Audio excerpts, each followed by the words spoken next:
আসসালামু আলাইকুম। আপনারা যারা আমাদের এই ভিডিওটি দেখছেন তাদের প্রত্যেকের প্রতি রইল আন্তরিক শুভেচ্ছা এবং অভিনন্দন। থাম্বনেল দেখেই বুঝতে পেরেছেন আমরা আসলে কোনো অঙ্ক নয়, অঙ্কের নিয়ম নিয়ে আলোচনা করব। আমাদের আজকের আলোচ্য বিষয় 90 ডিগ্রি প্লাস মাইনাস থিটা অথবা 30 degree 45 degree 60 degree plus minus theta. এই দুই ধরনের অঙ্ক আমরা আসলে কিভাবে করব সেই বিষয়টা নিয়েই আলোচনা করব। কথা না বাড়িয়ে চলেন শুরু করি। নিয়ম শুরু করার আগে ত্রিকোণমিতির বেসিক কতগুলো বিষয় আমাদের মাথায় থাকাটা খুব জরুরি। যেমন আমরা প্রথমে ত্রিকোণমিতিক অনুপাতের ক্রম নিয়ে আলোচনা করছি। আমরা সবাই জানি যে আমাদের ত্রিকোণমিতির অনুপাত হচ্ছে 6টি। সেগুলো হচ্ছে sine theta, cos theta, tan theta, cot theta, sec theta এবং কোসেক থিটা। এই যে 6টি অনুপাত আমরা দেখলাম, এই 6টি অনুপাতই হচ্ছে ত্রিকোণমিতিক অনুপাতের সংক্ষিপ্ত রূপ। কেন সংক্ষিপ্ত রূপ? কারণ আমরা জানি সাইন থিটা হচ্ছে সাইন থিটা, কস থিটা মূলত হচ্ছে কোসাইন থিটা, টেন থিটা মূলত হচ্ছে ট্যানজেন্ট থিটা, কট থিটা কো ট্যানজেন্ট, স্যাক হচ্ছে সেকেন্ড এবং কোসেক হচ্ছে কো সেকেন্ড। লক্ষ্য করি আমরা যাকে কস নামে চিনি সে হচ্ছে কোসাইন, আমরা যাকে কট নামে চিনি সে হচ্ছে কোট্যানজেন্ট, আমরা যাকে কোসেক নামে চিনি সে হচ্ছে কোসেকেন্ড। একটু লক্ষ্য করেন কোসাইন দুটো শব্দ, একটা হচ্ছে যে কি কো প্লাস আর একটা হচ্ছে সাইন। কো ট্যানজেন্ট একটা হচ্ছে কো আর একটা হচ্ছে ট্যানজেন্ট। কোসেকেন্ড হচ্ছে কো সেকেন্ড। প্রশ্ন হচ্ছে এই কো শব্দের অর্থ কি? কো শব্দের অর্থ হচ্ছে কমপ্লিমেন্টারি। কমপ্লিমেন্টারি শব্দের অর্থ হচ্ছে সম্পূরক। তাহলে কোসাইন, কোসাইন বলতে আমরা কি বুঝি? Complementary sine. নিচে আসছি, কো সাইন। এই কমপ্লিমেন্টারি সাইন মানে হচ্ছে সাইনের সম্পূরক। অর্থাৎ আমরা সাইন থিটার সাথে আছে কে কস থিটা, কস থিটার সাথে আছে সাইন থিটা, সাইন থিটার সাথে আছে কস থিটা, কস থিটার সাথে আছে সাইন থিটা। ঠিক একই রকমভাবে আমরা বলতে পারি টেন থিটার সাথে আছে কট থিটা এবং কট থিটার সাথে আছে টেন থিটা, সেক থিটার সাথে আছে কোসেক থিটা এবং কোসেক থিটার সাথে আছে সেক থিটা। একজন আরেকজনের সম্পূরক। উপরোক্ত এই আলোচনার উপরে ভিত্তি করে আমরা ত্রিকোণমিতিক অনুপাতকে মোট 3টি ভাগে ভাগ করতে পারি। প্রথম ভাগে আমরা রাখছি হচ্ছে যে কি সাইন থিটা এবং কস থিটা, যেহেতু একজন আরেকজনের সম্পূরক। দ্বিতীয় ভাগে আছে আমাদের টেন থিটা আর কট থিটা। তৃতীয় ভাগে আছে সেক থিটা কোসেক থিটা। এইভাবে আমরা আমাদের অনুপাতগুলোকে 3টি ভাগে ভাগ করতে পারি। এখন প্রশ্ন হচ্ছে কেন আমরা এই আলোচনাটা করলাম? প্রথম ঘটনা, আমাদের পরীক্ষাতে আমরা অনেক সময় একটা প্রশ্ন দেখি, যেমন সাইন 90 ডিগ্রি প্লাস থিটা, অথবা লেখা থাকতে পারে কস 90 ডিগ্রি মাইনাস থিটা। 90 ডিগ্রির সাথে প্লাস থিটা, 90 ডিগ্রির সাথে মাইনাস থিটা, দুই ধরনের থাকতে পারে। এই সাইন এবং কসের জায়গায় অন্যান্য অনুপাতগুলিও হতে পারে, টেন কট সেক কোসেক, এই অনুপাতগুলিও হতে পারে। তো মূল আলোচ্য বিষয় আমাদের 90 ডিগ্রি প্লাস থিটা অথবা 90 ডিগ্রি মাইনাস থিটা, এই দুটোটাকে আমরা একসাথে 90 ডিগ্রি প্লাস মাইনাস থিটা হিসেবে উল্লেখ করি। আমরা যখনই দেখব আমাদের প্রশ্নে 90 ডিগ্রি প্লাস মাইনাস থিটা থাকবে, তখনই সাথে সাথেই এই ভাগগুলো অ্যাক্টিভেটেড হবে, এই ভাগগুলো তখন আমাদের কাজে থাকবে। মানে কি? মানে হচ্ছে যে কি আমরা যদি sine 90 degree plus minus theta যে কোনো একটাই পাই না কেন, এর উত্তর হবে কস থিটা।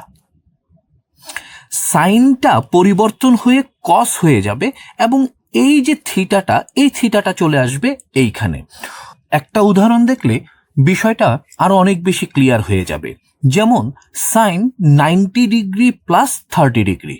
যেহেতু 90 ডিগ্রি আছে সেহেতু আমরা এই সাইনকে লিখব কস 30 ডিগ্রি।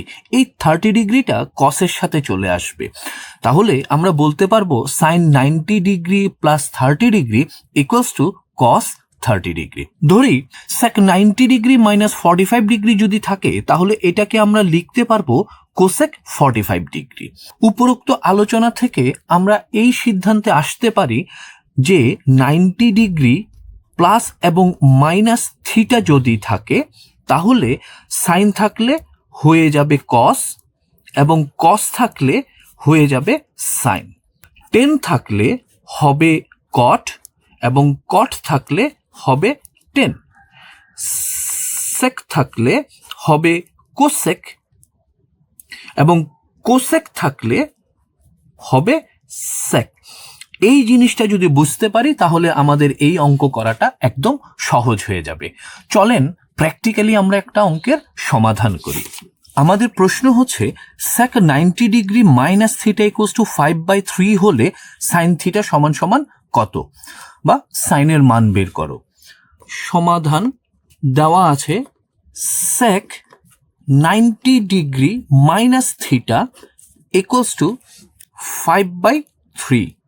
যেহেতু এখানে আছে সেক 90 ডিগ্রি মাইনাস থিটা, সুতরাং আমরা অনায়াসে লিখতে পারি সেক হয়ে যাবে cosec. Cosec theta equals two 5/3। সেক হয়ে যাচ্ছে কোসেক। তাহলে আমরা জানি cosec theta equals two 1/sin theta. অনুপাতের সূত্র অনুসারে বলতে পারি। সুতরাং ডান পক্ষে আছে 5/3, পেয়ে গেলাম 1/sin থিটা ইকুয়ালস টু 5/3। এখন আমাদেরকে বের করতে বলেছে সাইন থিটার মান, কিন্তু আমাদের এখানে আছে 1/sin থিটা, অর্থাৎ আমরা যদি সাইনকে উপরে তুলে দেই তাইলে সাইন থিটা ইকুয়ালস টু 3/5 হয়ে যাবে। ব্যস্তকরণ করে বিপরীত করে দিয়েছি, লবকে হর করে দিয়েছি, হরকে লব বানিয়ে ফেলেছি। সাইন থিটা ইকুয়ালস টু 3/5 পেয়ে গেলাম। সুতরাং নির্ণেয় সাইন থিটা এর মান 3/5। কিছুক্ষণ আগে আমরা আলোচনা করেছি 90 ডিগ্রি প্লাস মাইনাস থিটা নিয়ে। এখন আমরা আলোচনা করব 30 degree 60 degree plus minus theta. আমরা এখানে 30 ডিগ্রি 45 ডিগ্রি 60 ডিগ্রি ছাড়াও অন্যান্য যে কোনো মান থাকতে পারে। কি থাকলো সেটা কোনো বিষয় না, সরাসরি অঙ্ক করি। অঙ্ক করলেই আমরা নিয়মটা খুব ইজিলি বুঝে যাব। প্রশ্ন হচ্ছে কট 30 degree plus theta equals two √3 হলে সেক থিটার মান কত। সমাধান দেওয়া আছে কট 30 degree plus theta equals two 1/√3। এর আগে আমরা জেনেছি 90 ডিগ্রি প্লাস মাইনাস থিটা থাকলে কট 10 হয়ে যেত, কিন্তু এইখানে আছে আমাদের 30 ডিগ্রি। যখনই 90 ডিগ্রি ছাড়া অন্য কোনো ডিগ্রির কথা মেনশন করা থাকবে তখন আর সূত্রটা আমরা শিখেছি সেটা এখানে আর অ্যাপ্লাই হবে না। সহজ বিষয়, আমরা সবার আগে থিটার মানটা বের করে নিয়ে আসব। লক্ষ্য করি আমাদের ডান পাশে আছে 1/√3। আমরা জানি টেন 30 ডিগ্রি এবং কট 60 ডিগ্রি এই দোনোটার মানই হচ্ছে 1/√3। প্রশ্ন হচ্ছে আমরা টেন 30 ডিগ্রি বসাবো না কট 60 ডিগ্রি বসাবো। যেহেতু আমাদের এখানে আছে কট, সেহেতু আমরা অবশ্যই এখানে কটের অনুপাতটা বসাবো, অর্থাৎ cot 30 degree plus theta equals to cot 60 degree.